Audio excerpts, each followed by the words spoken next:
पप्पू आया तो किसानों की याद आ गई। पप्पू को ये पूछो कि आपकी मम्मी ने और आपके पापा ने क्या किया किसानों के लिए, और आपकी दादी ने क्या किया था आप किसानों के लिए, किस तरह इमरजेंसी लगाई थी देश के अंदर। भाइयों, हमारे लिए तो कांग्रेस और भारतीय जनता पार्टी आज की तारीख में बराबर है। राजस्थान में तो हमेशा कहता हूँ, एक सांपनाथ है, दूसरा नागनाथ है। हमें दोनों को भगाना है, किसानों की सत्ता राजस्थान के अंदर लानी है। हम बड़े भाई के रूप में चलेंगे, दूसरी 36 कौम को, छोटे भाइयों को रोड में लेके हम साथ चलेंगे और राजस्थान की सत्ता पे कब्जा करेंगे। और राजस्थान की सत्ता पर अगर कब्जा कर लिया तो फिर खाली बीच में हरियाणा ही पड़ता है, दिल्ली कोई ज्यादा दूर नहीं। ये भी काम राजस्थान के जवान किसान मिलेंगे। मुझे अच्छी तरह याद है, इस देश के अंदर 2 आरक्षण की बड़ी लड़ाइयां हुई थी। राजस्थान के वीर गुजरों ने वसुंधरा की चिट्ठी सरकार को झुकाया, बेहतर वीरों ने सीने पे गोलियां खाके इस राजस्थान की निकम्मी सरकार को भगाया, शहादत दी। तब देश में बात चली थी कि गुजर आंदोलन सबसे बड़ा आंदोलन है, लेकिन हरियाणा के अंदर जाट आरक्षण आंदोलन चला। मैं धन्यवाद दूंगा और नमन भी करूंगा मेरी कौम के उन बच्चों को जिन्होंने सीने पे गोलियां खाके मिलिट्री को भगा दिया और कौम का नाम देश के अंदर ऊंचा किया। भाइयों, सैकड़ों हजारों परिवार आज जेलों के अंदर है। दुर्भाग्य इस बात का कि हरियाणा सरकार के अंदर बैठे नेता उनको भूल गए, वो जेलों के अंदर तकलीफ के अंदर है। मैं भरोसा दिलाता हूँ, इसका किसान आंदोलन में जीत के बाद हरियाणा में मेरे भाइयों को जेलों से निकलवाने के लिए भी अगर मुझे हरियाणा में कोई पद यात्रा निकालनी पड़े, कोई आंदोलन करना पड़े और दिल्ली में भी गुल बजाना पड़े, तो हनुमान बेनीवाल हरियाणा के मेरे भाइयों को न्याय दिलाएगा। मुझे आरक्षण आंदोलन के अंदर भी शहीद हुए भाइयों को श्रद्धांजलि देने के लिए राजस्थान की विधानसभा में हमेशा गुजर कौम के लिए लड़ता रहा। सचिन पायलट को मुख्यमंत्री बनाने का पूरा प्रयास किया और दोबारा जब गहलोत की सरकार गिर रही थी तभी पायलट को सीएम बनाना चाहते थे।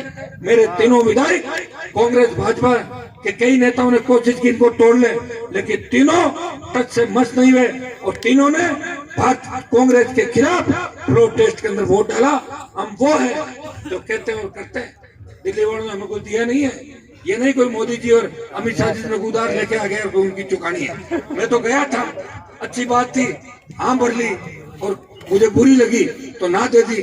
उनके बिल अच्छे थे, उनका मैंने समर्थन किया और बिल खराब है, इसलिए हनुमान बेनीवाल एनडीए से अलग हो रहा है। किसान बिलों के समर्थन में और सरकार के खिलाफ तीनों कृषि बिल अगर सरकार वापस लेती है, किसानों की जय जयकार होती है, तो इस बारे में आगे बातचीत के रास्ते खुले रखेंगे। लेकिन आज से ही मैं एनडीए से अपना समर्थन वापस लेता हूं। मैं एनडीए से अलग होने की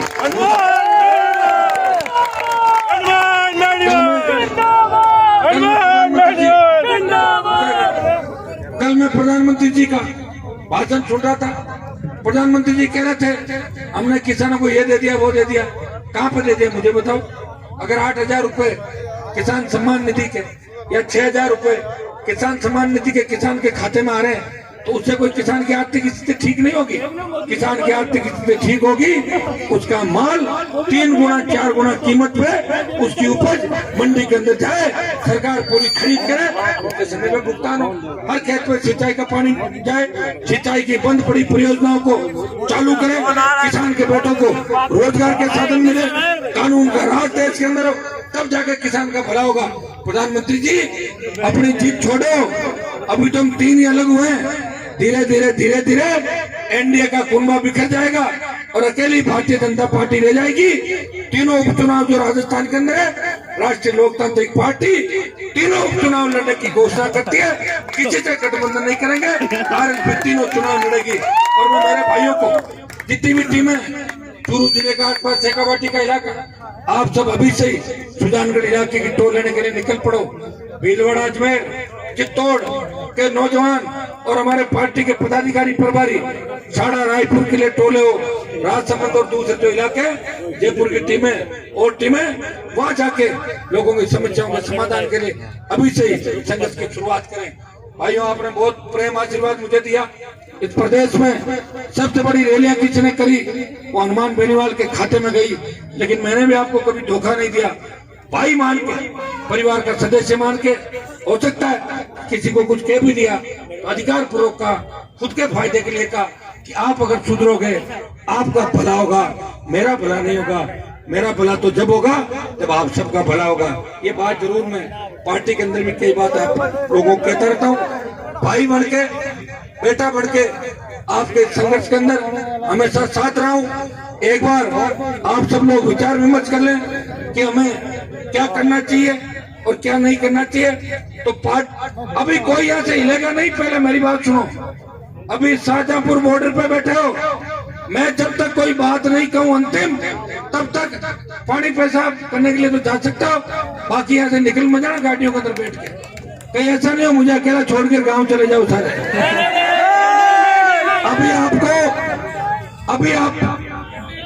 अभी आपको बैठना है 5-10 मिनट।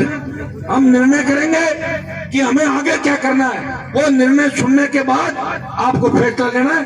एक निर्णय तो हमने कर लिया, एनडीए को बाय बाय विदाई दे दी। और दूसरा 15 मिनट का ब्रेक है। 15 मिनट में मेरे पार्टी के तमाम पदाधिकारी, तमाम जिला अध्यक्ष और विधायक वो एक जगह, कोई भी जगह तय कर लेना, एक जगह बैठ जाए सारे लोग। कहाँ बैठो तय कर लो आप, यही बैठ के बात कर लेना। तो मेन लोग आ जाओगे उधर बैठो। एक पीछे चलो तो हाँ, तो मंच के पीछे पार्टी के पदाधिकारी मेंबर नहीं बैठो। कहाँ जा रहे हो? अरे कहाँ जा रहे हो आप लोग? अरे कुछ नहीं करना, रुक जाओ एक बार, इधर मत जाओ। एक बार बैठो सारे लोग, रुक जाओ एक बार। 15 मिनट का ब्रेक है।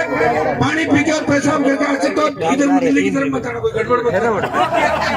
हमारे पदाधिकारी और पूरी टीम, जितने भी पदाधिकारी, प्रवक्ता, विधायक और प्रमुख लोग, आप एक जगह आ जाओ। फिर अपन पीछे की तरफ चलकर रणनीति तय करने कि अब हमें, वैसे एक तो हमने तय कर लिया कि आज की रात तो हम यही गुजारेंगे, ये तो तय किया। और अभी कोई गर्मा गर्मी करनी है नहीं करनी, वो 15 मिनट के अंदर आपको बता दें। तब तक आप बैठ जाओ, एक बार बैठ जाओ। बहुत बहुत आपको धन्यवाद। जय हिंद। बैठो सारे।